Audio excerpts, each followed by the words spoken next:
યુધિષ્ઠિર છે ને એ સાહેબ ધર્મનું પ્રતીક છે.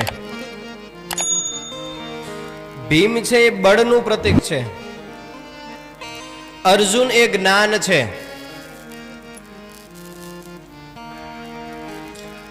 નકુલ દયા છે અને સહદેવ બુદ્ધિ છે.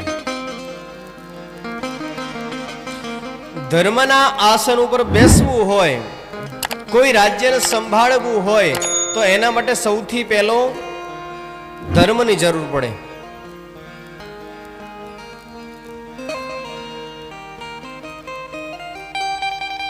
જે દ્રૌપદી છે ને એ દયા છે સાહેબ, અને દયા છે ને ધર્મની સાથે જ રહે. અને સાચો ધર્મ એ જ છે જે દયા આપે છે. મારી તમારી અંદર કરુણતા હોય ને એ જ સાચો ધર્મ.